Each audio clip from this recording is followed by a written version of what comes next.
Hey, welcome back to 316, a Bible study of Bridgeway Church out of Tampa, Florida. My name is Joel Eason. I serve as the senior pastor here at Bridgeway, and welcome to this study in our 316 series, where in this particular episode, we're going through the book of Mark. We've been going through chapter by chapter through the Gospel of Mark, and we're thrilled that you're with us for this particular study. Now, for many people who find us for the first time, they ask, why are we called 316? And it's anchored in 2 Timothy chapter 3, verse 16, which reminds us that all scripture is God-breathed and it's profitable, it's useful for us to be able to be trained in the righteousness of God. We learn about His Word, we learn about who He is, and as you see, there's teaching, there's rebuking, there's correcting, but all that we might be able to follow the Lord with our lives. And so we're thrilled that you're here for this particular study.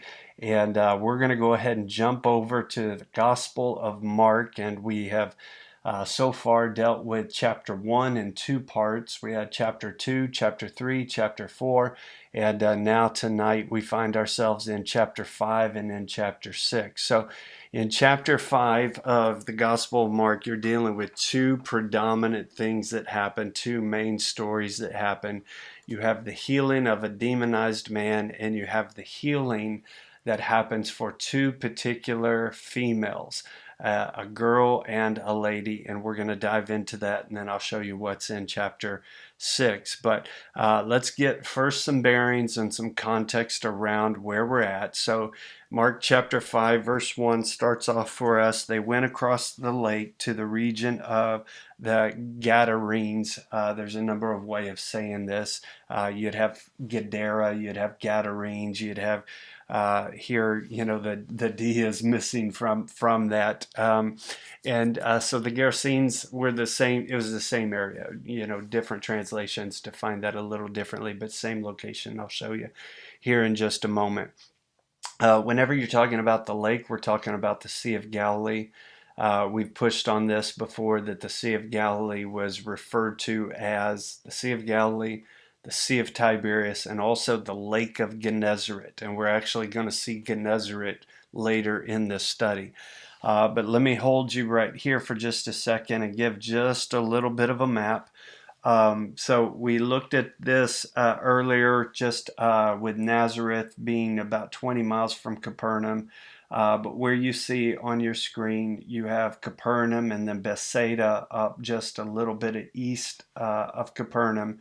If you were to continue coming clockwise around the Sea of Galilee, where you would have those Golan Height mountains, you would have down underneath. That's where you would have the Gadarene area. You would have along that coast, let's say for what you see on the map, sandwiched in between Bethsaida and the Decapolis, you're going to have that Gadara area. So Jesus is going to be coming from the Capernaum territory, and he's going to be going on your map that you see towards the Golan Heights area. Now, let me just kind of push to something else, and I'm going to explain what you're looking at. So I talked about this in the book of Matthew when we walked through the book of Matthew. There's two sites that often are highlighted as potential sites for the Sermon on the Mount. And one is more the historical location. This is a little more obscure location. However, they're the same hill. Like if I were to turn the camera and turn it back behind me and just journey up this hill down into this like little ravine, that next hill, it's all one connection. That would be the historical site. So this is all happening in here, Sermon on the Mount. And if you were to look across the Sea of Galilee, you would have Tabka off to the right. Some people hold that the feeding of the 5,000 happened there. Many other people hold that it happened more towards the Capernaum Bethsaida area. And we can talk about that in just a little bit. But where you would have Capernaum, where Jesus is coming from, if we were down on that road that you see and we were just to bend left around that bend, then we would be coming into Capernaum. And you can see across the lake or the Sea of Galilee, Gadara. You can also see in the faint where the Decapolis is. So Jesus is headed over to there, and he's going to encounter a man who is afflicted by an evil spirit. Now let's pick up in the verse here. It says in verse 2, when Jesus got out of the boat, a man with an evil spirit came from the tombs to meet him. This man lived in the tombs. No one could bind him anymore, not even with a chain, for he had often been chained hand and foot, but he tore the chains apart, broke the irons off his feet. No one was strong enough to subdue him. So demonology and somebody who's demonized, possessed, or oppressed, a variety of different arguments around all of that. But somebody who is highly demonized, there's common reports of having a capacity of strength that is otherworldly, that it is not a natural strength. That certainly shows up in this guy as well. And night and day among the tombs and in the hills, he would cry out and cut himself with stones. When he saw Jesus from a distance, he ran, fell on his knees in front of him. He shouted at the top of his voice, "What do you want with me, Jesus, Son of the Most High God? Swear that you won't torture me." For Jesus had said to him, "Come out of this man, you evil spirit." Now let's pause there. We'll keep going in the story in a moment. So evil spirits were certainly present and active in the day of Jesus and in his ministry. Now, inside of that, there's no getting around this, that you see far more of that activity in the region of Galilee than you do in Jerusalem. And that's not to say that Jesus didn't encounter it in Jerusalem. It just certainly was not as prolific. It wasn't written about as frequently. But we certainly see that in the Galilee area. And these evil spirits were keenly aware of who Jesus was and his authority, and there was a responsiveness to him. Now, in our day, I've held and contended that we have evil activity that happens in our world as well. And it is not limited to just a past generation, and it is not limited just to one people group or one geography. However, with all that said, it seems to be pretty factual that there are certain areas that maybe have a higher activity. Lots of debate as to why, but that certainly was the case in the Galilean area. And this particular evil spirit asked Jesus not to torture them. Now, what's he talking about? Well, we read about over in the book of Revelation that the end fate of demons and the evil spirits is in the abyss. We read about that in the book of Revelation. And it's almost as though there is this beckoning not to be sent prematurely to that end fate. And so this isn't so much torture like, Jesus is going to physically assault them in some way. The best understanding of this is that this is not a premature assignment to the abyss. So if we keep reading, it says, "Then Jesus asked him, 'What is your name?' 'My name is Legion,' he replied, 'for we are many.' And he begged Jesus again and again not to send them out of the area." So Legion, what does the term mean, and what's playing here? So Legion was actually a Roman term. It was a Roman term within their military, and a legion of soldiers was just over 6,000 soldiers. So the depiction here is that this evil spirit is saying that we are many, we're like a legion, call it exactly 6,000. It could be just a term of extremity that he's trying to emphasize there are many of them. Now, here's my opinion, and if you disagree, it won't hurt my feelings, but we know that the evil one lies. We know that Satan is defined in Scripture as the father of lies.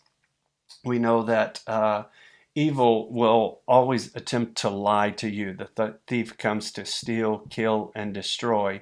And one of the things he does in that is deception. One of the hallmarks of evil activity in a person or in a group of people is deception. is a form of lying. You see it all the way back in Genesis chapter 3. So whether or not there's truth-telling as to their quantity, that certainly is debatable. My opinion is that there's some fabrication here going on, but they're still begging, and it goes on to say, the demons begged Jesus, send us among the pigs, allow us to go into them. He gave them permission. The evil spirits came out and went into the pigs. The herd, about 2,000 in number, rushed down the steep bank into the lake and were drowned. Now, we're going to read this in just a second, but what's going to happen is the owners of these pigs are going to be highly agitated at their economic loss, at the loss of this herd of pigs. Now, you saw the map, you saw that where Decapolis was and where Gadara would have been in relation to the Sea of Galilee. Not everything around not everything around the Sea of Galilee was Jewish in population. You had certainly Gentiles in the area. And so once again, there is some speculation and debate. Okay, was this an area of Gentile people? And if there was Gentile people, was there pagan worship? Did that pagan worship allow for more demonic activity? That's possible.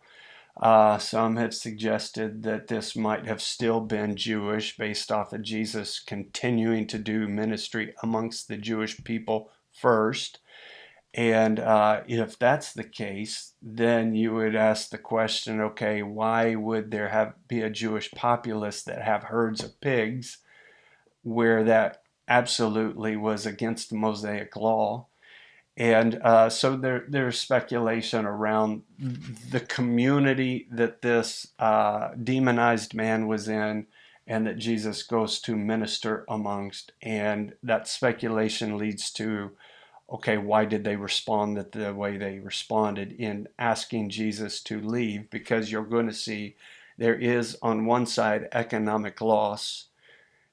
On the other side, you're going to see a person that has been oppressed at the highest degree completely set free. And it continues on and it says, when they came to Jesus, they saw the man who had been possessed by the legion of demons sitting there dressed and in his right mind, and they were afraid. So there's all kinds of discussion that could happen around that. The end result is in 17, the people are going to beg and plead with Jesus to leave their region.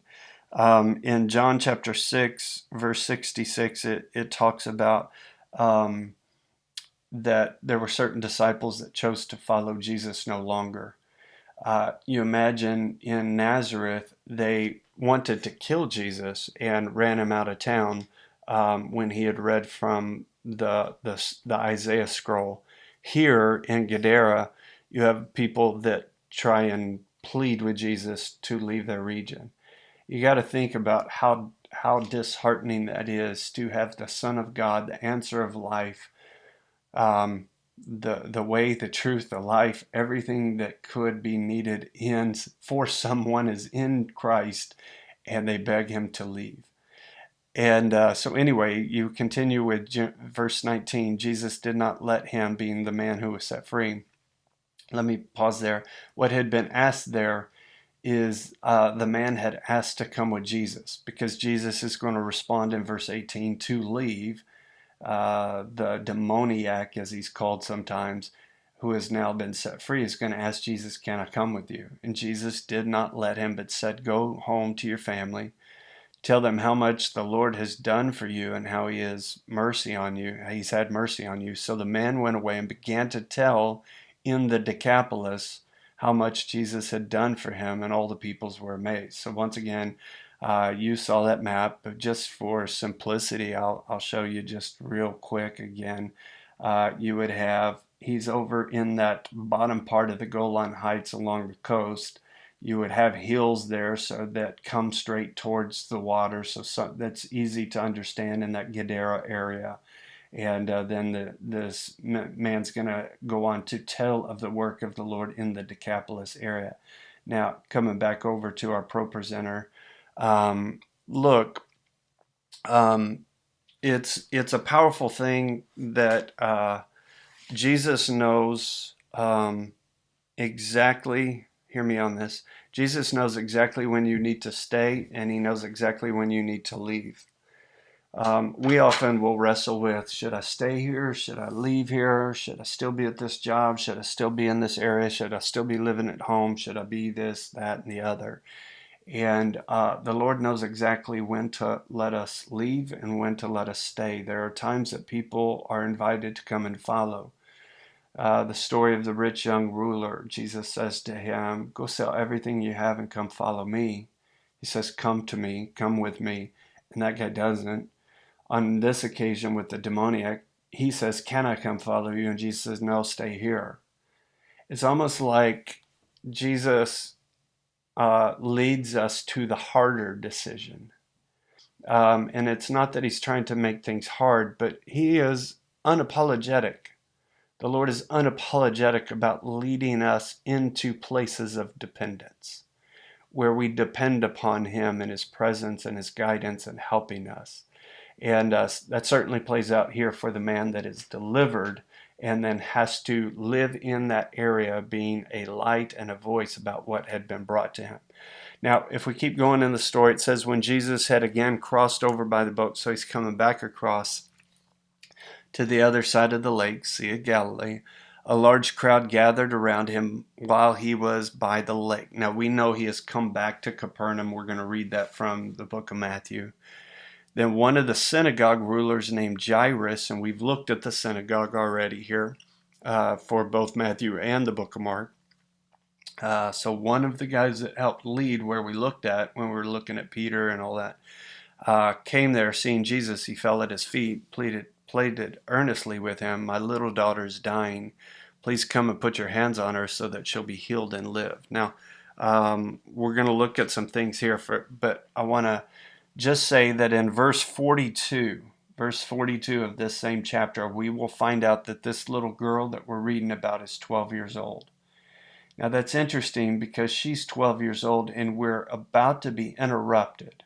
Jesus is going to begin to go with Jairus towards his house to heal this 12-year-old girl, and he's going to be interrupted by a lady that has a bleeding issue of the last 12 years. So it's interesting that you have one who has been afflicted for 12 years, and now you have one who is dying at 12 years old. And there's something there worth considering and dialoguing about. And this scenario in which you have Jairus who says, my daughter.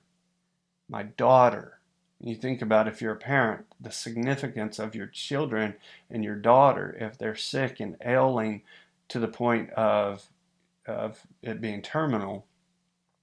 And then we're going to find this woman, when she interrupts Jesus, Jesus is going to refer to her as daughter. So let's keep reading that story. And a woman was there who had been subject to bleeding for 12 years. She had suffered a great deal under the care of many doctors, had spent all she had, yet instead of getting better, she grew worse. That's a common story for people where they don't get better, they get worse in all their seeking of help and medicine and whatnot. And that's not an indictment on medicine, but in this case and in other people's case, maybe it gets worse, not better. When she heard about Jesus, she came up behind him in the crowd, touched his cloak, because she thought, if I just touch his clothes, I'll be healed. So what's happening there? She feels that if somehow I can get close enough, I don't even have to have him say anything. If I can touch the hem of his garment, these tassels that hang on the bottom of the rabbis' robes, there would be tassels. On the bottom of their prayer shawls, there would be what's called tzitzits, and they're knots, and it depicts of these strands with knots. It's very numerical, points to the law of Moses, and it's reaching to Malachi 4. So it says, immediately her bleeding stopped, and she felt in her body that she's freed from her suffering. So in Malachi chapter 4, verse 2, it's referring to Messiah, and it says that healing will be in his wings. And I've demonstrated this before for our church. But if you were to take the garments or the prayer shawl and stretch them out, as often would happen in a prayer time, it has the appearance certainly of wings. And you would see the tassels hanging off of these wings. And it was the idea, if I can just get close enough to touch that. She's making a very unmistakable depiction. You're the Messiah.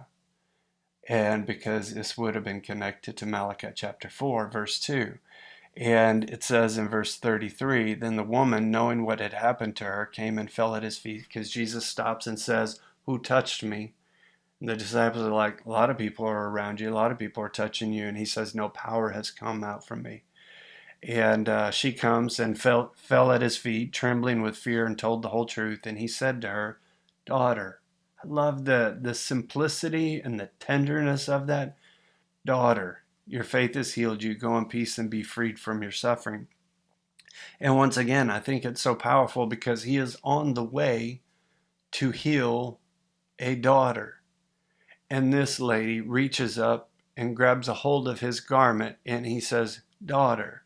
Both ladies afflicted, or both females afflicted by a 12-year-old scenario. For this woman, 12 years of bleeding. For this girl, she's now 12 years old. There's no indication of whether she became sick or she had been born sick. No indications of that. But it continues on in verse 35 through 43, where Jesus is going to go to Jairus' house. He arrives at her house. The girl has died. Jesus will still heal this girl and bring her back to life. So this is just my dialogue and paraphrasing. So let's go back to a verse. When they came to the home of the synagogue ruler, Jesus saw a commotion with people crying and wailing loudly. He went in and said to them, why all this commotion and wailing? Child is not dead, but asleep. And they laughed at him because all they could see was her physical condition. And it's okay for us sometimes to take just the legitimate facts of a condition. At the same time, when the Lord speaks, even if his words seem contradictory to the physical condition, we are always going to go with his words. Because he says the child's not dead but asleep. And they're like, no, our evidence says differently. But the word of the Lord's always going to be right. They laughed at him. So he's going to put them out. He puts them all out. And the only ones that are going to go in are going to be Jesus, Jairus and his wife, and Peter, James, and John. And it says, he took her by the hand and said to her, Talitha cum, which means little girl, I say to you, get up. Immediately the girl stood up and walked, and there we read she was 12 years old. At this they were greatly astonished. He gave strict orders not to tell anyone about this and told them to give her something to eat. So let's lean on one aspect there. I've talked about this so far, but if possibly you missed it, I think it bears repeating here. So in verse 43, where he says he gave strict orders not to tell anyone, not to let anyone know about this. So just before, when he's over and healing the demoniac, he says to him, go and tell everybody. There's other times when Jesus sets somebody free and he says, don't go tell anybody. There's a time where he heals a blind man and says, don't go tell anybody. There's other scenarios where he says, go and share that the Lord has been good to you. So why sometimes does he tell us to go, and why does sometimes Jesus tell people not to go? Why to be quiet? Well, I'll lean on two things with why to be quiet at times. I think it's twofold. So around the miracles, there was always, let's call it the word inertia. When there were healings, there was inertia. And the Jewish populace was looking for Messiah.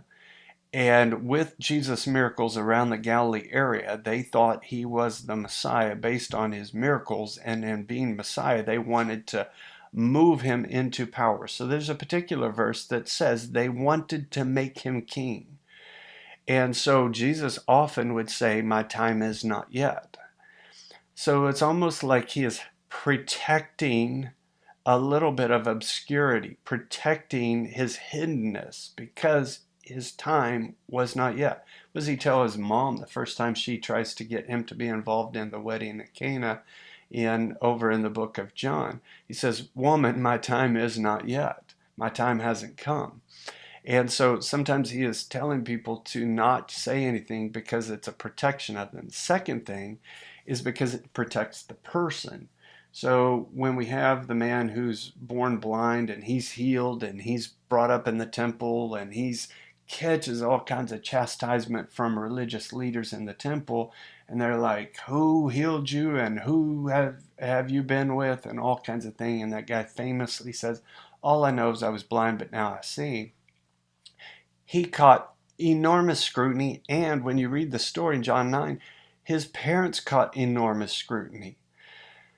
Jesus often will protect the one who is healed by telling them to be quiet, so that the scrutiny and the persecution of the religious leaders trying to find out who healed them doesn't come upon them. Because once again, what were the religious leaders saying was Jesus' source of healing?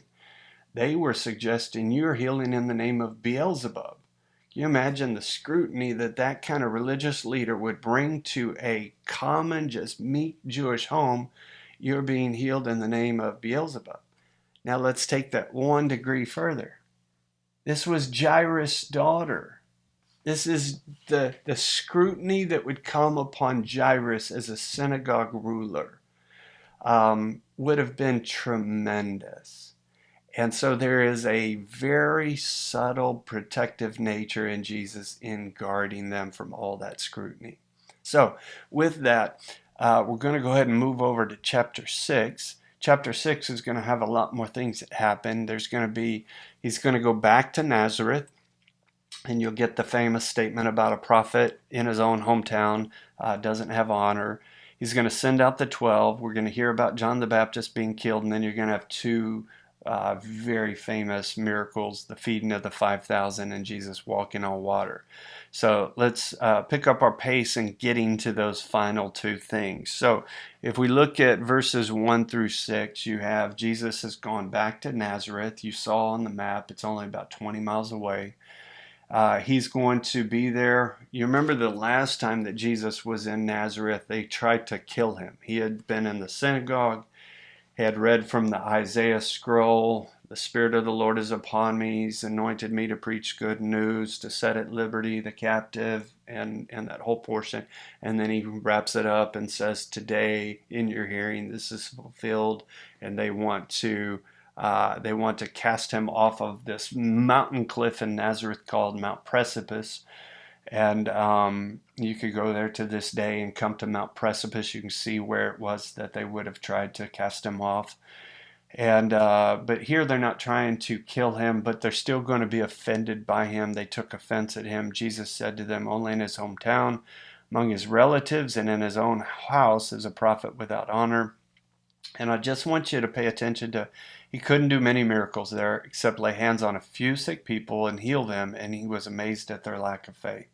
So just file that away for a second. Chapter 6 starts off with this scenario in Nazareth where very few miracles happen. My assumption is the miracles that did happen were people maybe not amongst the crowds. Jesus would regularly pull somebody away from the crowds to heal them because, once again, of the scrutiny that would come to them. But filed it away, he wasn't able to do many miracles because of their lack of faith. So going into the next one, and obviously I can't spell paraphrase here, verses 6 through 13, he's going to send out the 12, and he's going to give them authority over the evil spirits. Verse 7, verse 12, they went out and preached that people should repent. They drove out many demons, anointed many sick people with oil, and healed them. We established early on that the ministry of Jesus unapologetically had three components: teaching, healings and miracles, and then the exorcism or driving out of evil spirits. The ministry of Jesus in the Galilee area had teaching, healings and miracles, and the removal and exorcism of evil spirits from people. And we see that these disciples are commissioned with this same capacity. not just because they were disciples and carrying on the ministry, but because this is the ministry they would do after the resurrection. But don't miss this. Jesus also gives them something so wonderful for their future that they didn't understand. I don't think they understood in the moment, but probably would have later. Okay? It's real subtle, but watch verse 10 and 11. Whenever you enter a house, stay there until you leave that town, and if in any place will not welcome you or listen to you, shake the dust off your feet when you leave as a testimony against them. I think that's very subtle, but I think it was very helpful for them to acknowledge, learn, and experience that just because you're doing the work of the Father, doing the work of the Lord, doesn't mean that everybody's going to embrace it.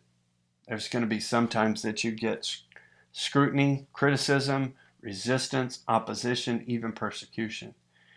And they would get that in spades all the way to the martyrdom of their own lives after the resurrection. And so they learn early on that carrying out teaching and miracles and removing and casting out evil spirits, it brings scrutiny from the enemy, and it brings scrutiny from people that don't want to receive the word of the Lord. Much has happened, like happened in Gadara. And so these disciples were going to deal with this. If we go to verse 14 through 29, we read about John the Baptist. Herod himself had given orders to have John arrested, John the Baptist, and he had him bound and put in prison. He did this because of Herodias, his brother Philip's wife, whom he had married, for John had been saying to Herod, "It is not lawful for you to have your brother's wife." Now, I'm going to push pause here and just give the story of John the Baptist just in kind of a summary, but I'm going to leverage an image. So I've used this in the in our study of Matthew, but if you took Herod the Great, the one who tries to have Jesus killed, going back to when Jesus is born and the Magi, the wise men, come into this Jerusalem, Bethlehem area, because Bethlehem's real close by. He had say, "We have seen the star in the sky and we have come from the east." And Herod says, "Go make a search for them." That's Herod the Great. Herod the Great is the one that had remodeled the temple. Herod the Great was a significant presence in the Jerusalem, Bethlehem area. He had a residence just outside of Bethlehem.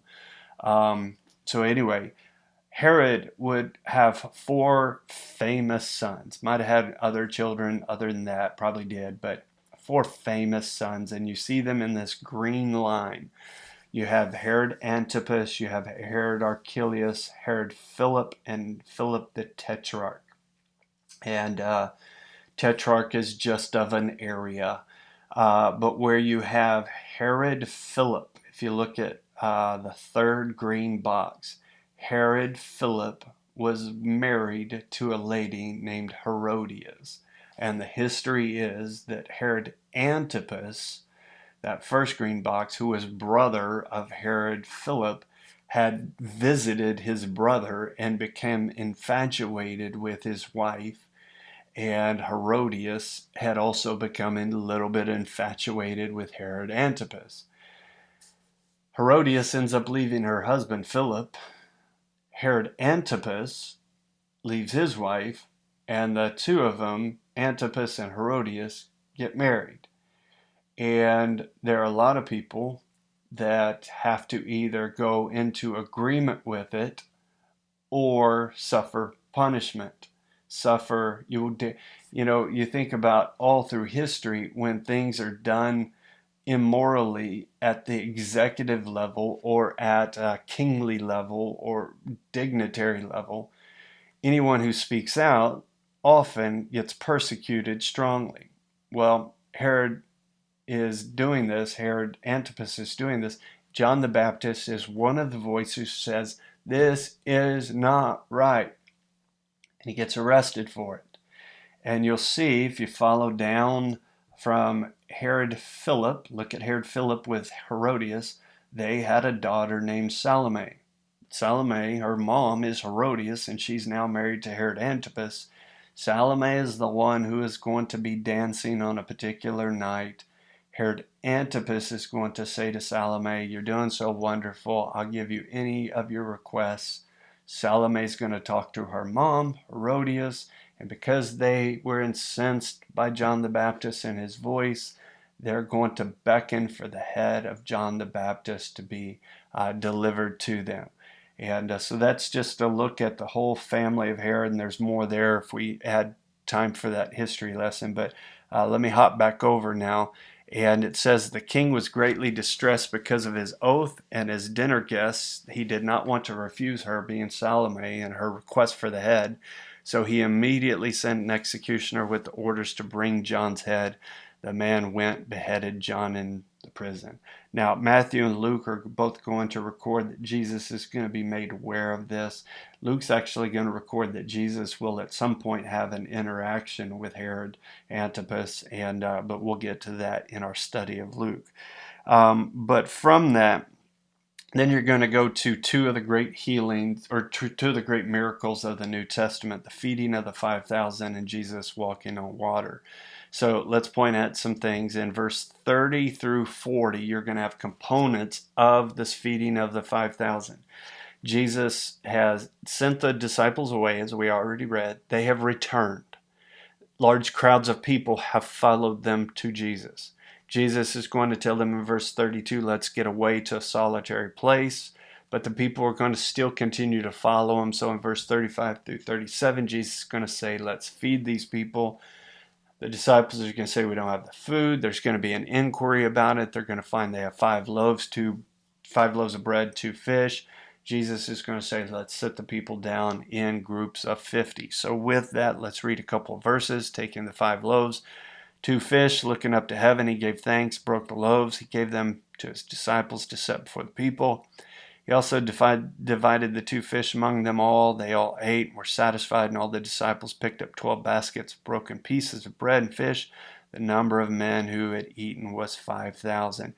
There's a lot that's made as to, did the miracle happen in Jesus' hand? Did the miracle happen in the disciples' hands? Where did the miracle of multiplication happen?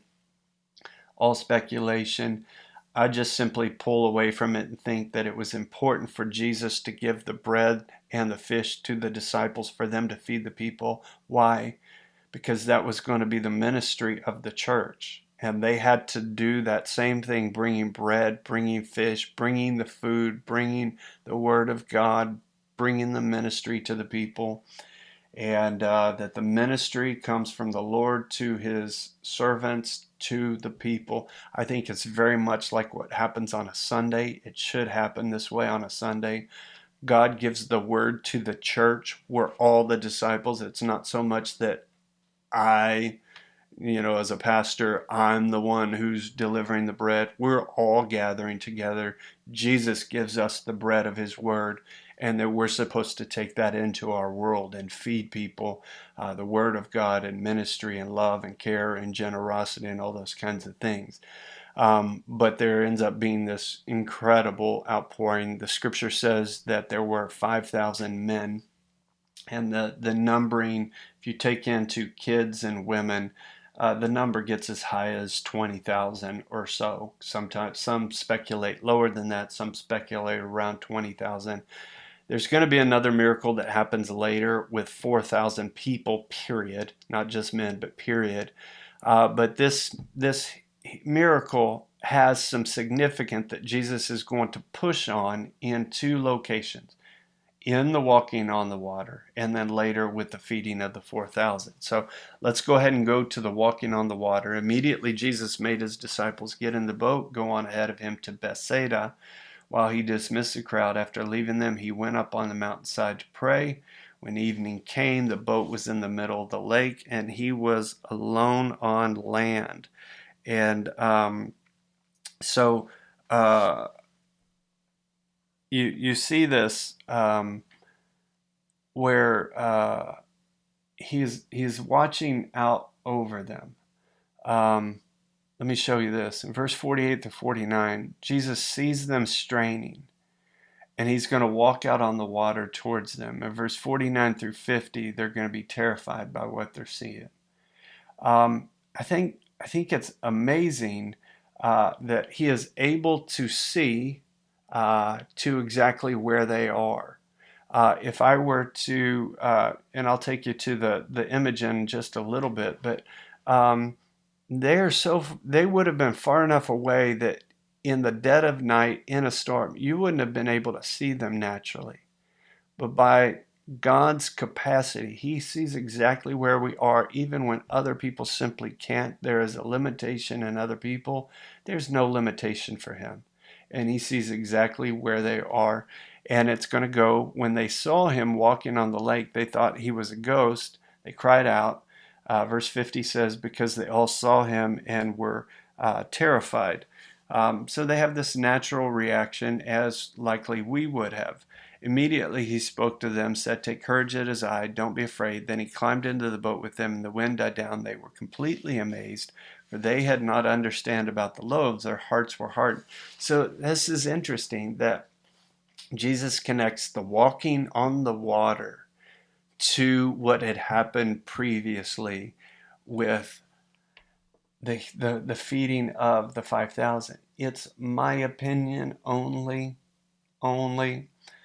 that most likely the multiplication happened in the disciples' hands in the feeding of the bread.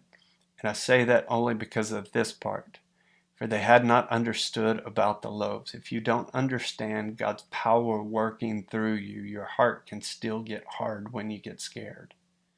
If God uses you in a particular way and your heart is open to that, then when you get in uncommon scenarios and your heart gets alarmed, you still can have at peace with him. But I think there's a significance as to their heart being hard already and not recognizing what had happened with them and through them earlier. Now, Jesus is going to get in the boat, and then there's something very interesting that we'll finish up. When they had crossed over, they landed at Gennesaret and anchored there. Now, here's where I want to show you a couple things, okay? So, once again, we looked at this earlier. If there's speculation about whether the feeding of the 5,000 happened at Tabgha or whether it happened at Bethsaida, which was on the other side of Capernaum, and there's arguments for both sides. Either way, spin the globe however you want.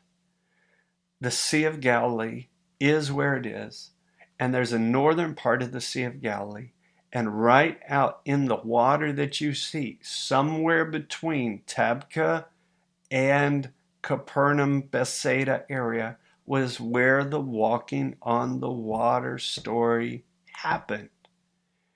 And I find it to be interesting that they were going to go to the other side, but then watch this. So I'm going to give you a whole different view.